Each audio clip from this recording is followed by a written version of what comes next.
हाय, नमस्कार. तुमचं सगळ्यांचं आपल्या आणखीन एका नवीन व्हिडिओमध्ये अगदी मनापासून स्वागत करते. सर्वांना श्री स्वामी समर्थ. तुमचा सगळ्यांचा आजचा दिवस खूप छान, मस्त, आनंदाचा आणि आरोग्याचा जावो अशी स्वामींच्या चरणी प्रार्थना करते आणि आजच्या व्हिडिओला सुरुवात करते. कशा आहात तुम्ही सगळ्याजणी? खूप छान, मस्त आणि मजेतच असणार. कालच्या व्हिडिओला केलेल्या कमेंटसाठी, लाईकसाठी तुमचे खरंच खूप मनापासून आभार मानते.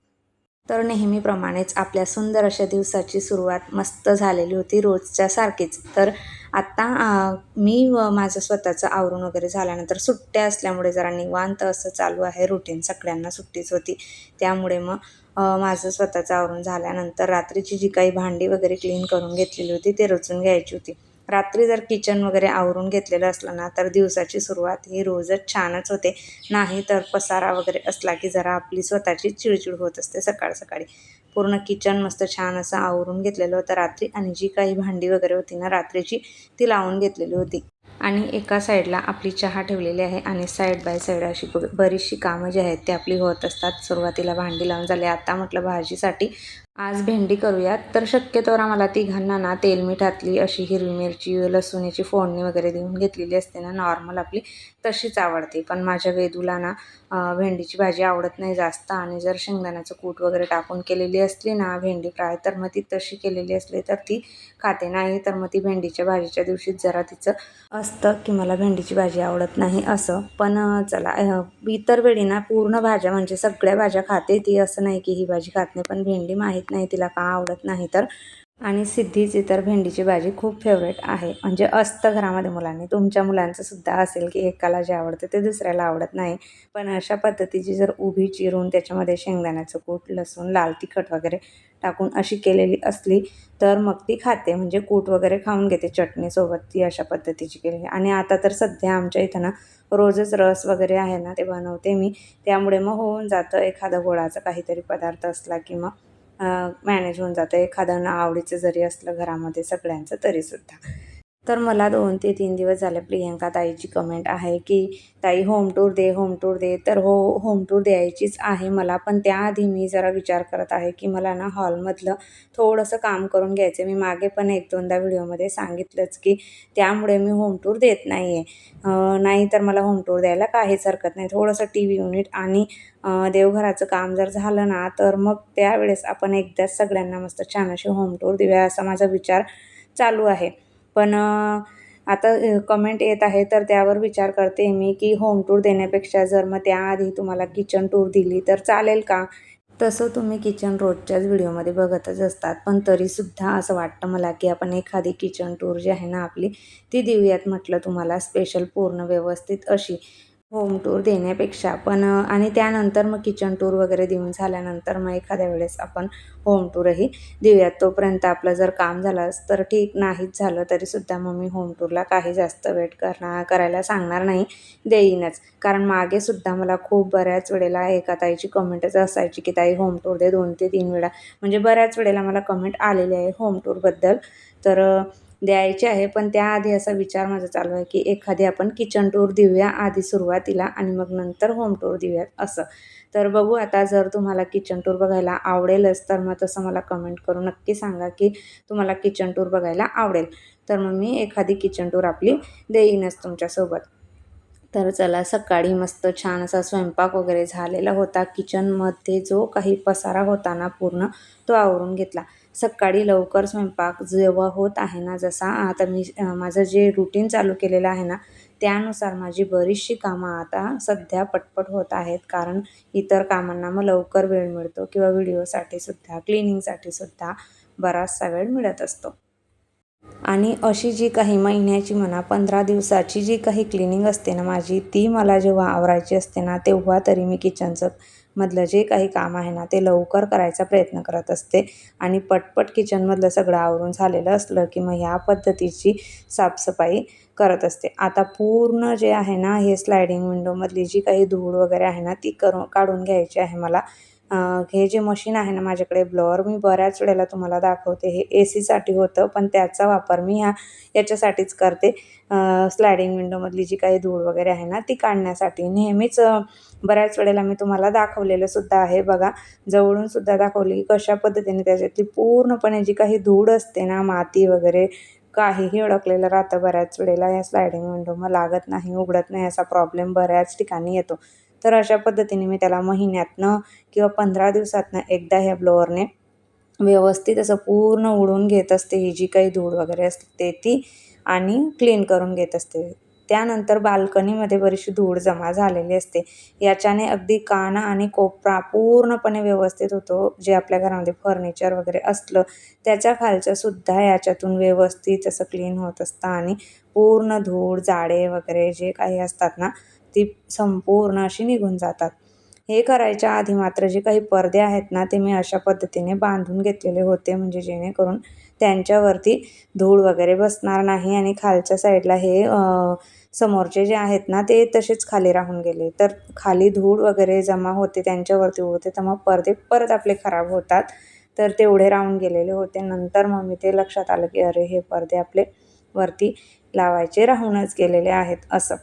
नॉर्मली जेव्हा आपण रोजच्या रोज बघतो ना इतकी जास्त धूळ आपल्याला दिसत नाही, पण जेव्हा आपण क्लिनिंग काढतो ना तेव्हाच आपल्याला दिसतं की अरे किती या जे फर्निचर आपण केलेलं असतं, ज्या वस्तू आपल्या घरामध्ये असतात ना त्यांच्यामागे किती सारी धूळ असते किंवा किती कामं जे आहेत ना ती आपली असतात असं. तर पूर्ण मी व्यवस्थित TV कॉर्नर वगैरे त्यांच्या समोरचं सुद्धा काढून घेतलेलं होतं. परत बेडरूममधलं आवरून घेतलं. किचनची स्लायडिंग विंडो तर खूपच जास्त खराब झालेली होती. ती आवरून घेतली, पण मी तुम्हाला व्हिडिओमध्ये काही दाखवलंच नाही ते, कारण खूप जास्त व्हिडिओ परत मोठा होऊन जातो आणि एकसारखं तेच म्हटलं इकडची दाखवली तिकडची दाखवली सेमच आहे. त्यामुळे मी तुम्हाला किचन आणि बेडरूम इथलं काहीच तुमच्यासोबत शेअर केलेलं नव्हतं. बेडरूमच्या खालची जी काही धूळ असते ना ते सुद्धा क्लीन करण्यासाठी हे खूप बेस्ट आहे. म्हणजे पूर्ण जाडे वगैरे जमा झालेले असतात ना, कारण ज्या जड वस्तू, जड फर्निचर असतं ते आपल्याला सरकवणं काही वेळेला शक्यसुद्धा नसतं. तर याच्याने व्यवस्थित आजूबाजूची पूर्ण धूळ निघून जाते. तर ही स्वच्छता दर महिन्याला किंवा 15 दिवसातनं जर एखादा तास आपला हे पूर्ण क्लिनिंगसाठी जातो घराचा, पण घर त्यानंतर इतकं चकाचक आणि व्यवस्थित असं होऊन जातं ना, तर काय सांगू खरंच. स्लायडिंग विंडोसुद्धा किंवा थोडीफार जरी आपण घराची साफसफाई आठवड्याला 15 दिवसातनं करत राहिलो ना, तर आपल्यालासुद्धा खूप जास्त फ्रेश वाटतं आणि पूर्ण घर छान लखलखीत किंवा क्लीन होऊन गेलेलं असतं, स्वच्छ दिसतं एकदम. आणि जेव्हा आपण रोजची क्लिनिंग करतो ना, वरचे वर तर ते क्लीन झालेलंच असतं, पण तितकं जास्त डीप क्लिनिंग नसल्यामुळे जेव्हा साफसफाई काढतो ना, तेव्हा आपल्याला ती घाण दिसत असते. बऱ्याच वेळेला मुलं अभ्यास करताना त्यांची कागदं वगैरे असं काही ना काही पसारा जो आहे ना तो झालेलाच असतो. आणि दर आठवड्याला किंवा महिन्यातून 15 दिवसातून एखादा दिवस काढून असा 1-1.5 तास व्यवस्थित निवांत असा वेळ काढून जर आपण साफसफाई करून घेतली तर तितकंच आपलं घर छान आणि मस्त दिसतं. तुम्ही बघितलंच की किती सारी धूळ जी आहे ना ती ह्या स्लायडिंग विंडोच्या ट्रॅकमध्ये किंवा ह्या सोफ्याच्या खाली इतकी सारी जमा झालेली असते. त्यानंतर पायपुसण्या ज्या आहेत ना त्या दर 3-4 दिवसातनं मी धुत असते. पावसाळ्यात जास्त करून धुवाव्या लागतात. आता उन्हाळ्यात इतक्या जास्त काही खराब होत नाही किंवा पावसाळ्यात कसं असतं वातावरण खूपच दमट, म्हणजे पाऊस सतत चालू असतो त्यामुळे त्या सुकतही नाही. म्हणजे आपण पाय जरी पुसले ना तरी ओल्या झालेल्या असल्या तर त्याही सुकत नाही. त्यामुळे 2-2 दिवसाआड त्या बदलवून घ्याव्या लागतात. सध्या 4-5 दिवसाआडसुद्धा ह्या पायपुसण्या स्वच्छ धुवून टाकल्या तर त्या नेहमी स्वच्छ राहतात किंवा कुबट वास वगैरे त्यांचा येत नाही. आता प्रत्येक वस्तू घरामध्ये आणली ना त्या वस्तू मागे आपलं काम वाढलेलं असतं. म्हणजे जसा की हा कूलर आता मी आणलेला आहे ना त्याच्यावरती सुद्धा धूळ जमा झालेली असते, तर ती सुद्धा पुसून घ्यावी लागते. आणि हे इतकं सारं जर उडवलेलं असलं ना स्लायडिंग विंडोमधली धूळ वगैरे तर पूर्ण घरामध्ये खरंच सांगते खूप जास्त धूळ होते. त्यानंतर भलेही क्लिनिंग करावी लागते आपल्याला, थोडी स्वच्छ होऊन जातं घर, पण जेव्हा या ब्लोअरने मी ती घाण क्लीन करत असते ना तेव्हा खूप जास्त पसारा जो आहे ना तो घरामध्ये झालेलाच असतो. तो सगळा पसारा आवरायला माझा 1-1.5 तास जातो. तर पण 1-1.5 तासामध्ये आठवड्याभराची किंवा 15 दिवसाची छान मस्त क्लिनिंग आपली झालेली असते. त्यानंतर ज्या काही विंडो आहेत ना ह्या आपल्या घराच्या, हे म्हणजे मुख्य आपल्या घराचे डोळेच असतात. त्या जर क्लीन आणि व्यवस्थित असल्या तरच घर छान आणि फ्रेश दिसतं. आणि त्यातल्या त्यात या एवढ्या मोठ्या विंडो असल्या म्हणजे ही काचं पुसायचं दर आठवड्याचं काम आहे हे. दर आठवड्याला यांना क्लिनिंग करावी लागते, कारण हात वगैरे लागतात ना बऱ्याच वेळेला, तर त्या खराबच होत असतात आणि त्या वेळोवेळी अशा पद्धतीने पुसून घ्याव्या लागतात. आज मी कॉलिनने वगैरे पुसलेला नाही आहे.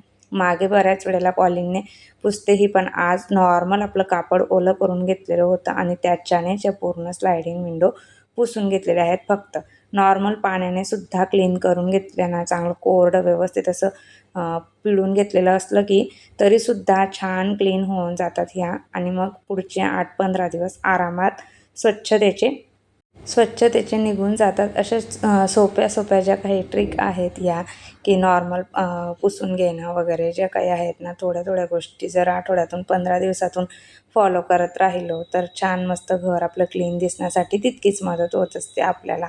आणि बघायलासुद्धा आपल्याला जरा व्यवस्थित वाटतं. थोडी जरी आपण एखादा कोपरा जरी घरातला क्लीन करून घेतलेला असला ना ताईंनो रोजचा, तरीसुद्धा तो बघितल्यानंतर आपल्याला थोडा तरी फरक जाणवतोच.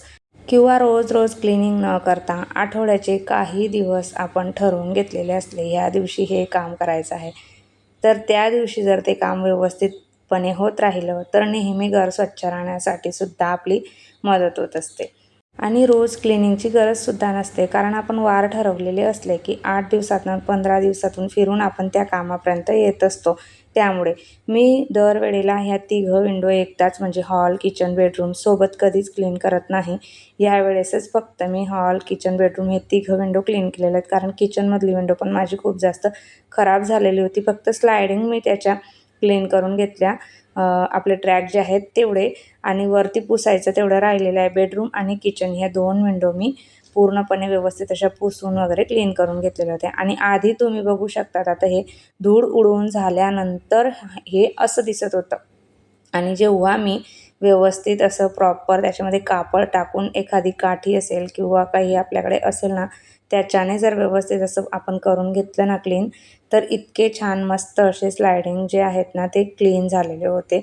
बघितलं तुम्ही, हे बेडरूममधली विंडो आहे आणि आधी जी दाखवली ती हॉलची आहे. किती मस्त छान अशा व्यवस्थित अशा क्लीन झालेल्या, अगदी पटकन झटपट अशा पद्धतीने आपल्या स्लायडिंग विंडो क्लीन होऊन जातात. एखादं कापड ह्याच्यामध्ये टाकलं की अशा सोप्या पद्धती ज्या आहेत क्लिनिंगच्या घरातल्या, त्या मी तुम्हाला आजच्या व्हिडिओमधून सांगितलेल्या आहेत. चला ताईंनो, कसा वाटला व्हिडिओ ते कमेंट करून नक्की सांगा. नेहमीप्रमाणे व्हिडिओ आवडला असेल तर व्हिडिओला लाईक करा, शेअर करा, कमेंट करा. पहिल्यांदा बघत असाल तर आपल्या चॅनलला सबस्क्राईब करा आणि आपले असेच रोज येणारे नवीन व्हिडिओ बघत राहा. तुम्हाला असेच अजून काही क्लिनिंगचे व्हिडिओ आवडत असतील तर तेही मला कमेंट करून नक्की सांगा. भेटू आपण उद्याच्या छान आणि इंटरेस्टिंग व्हिडिओसोबत. तोपर्यंत सर्वांना बाय आणि सर्वांना श्री स्वामी समर्थ. व्हिडिओ पूर्ण बघितल्याबद्दल धन्यवाद.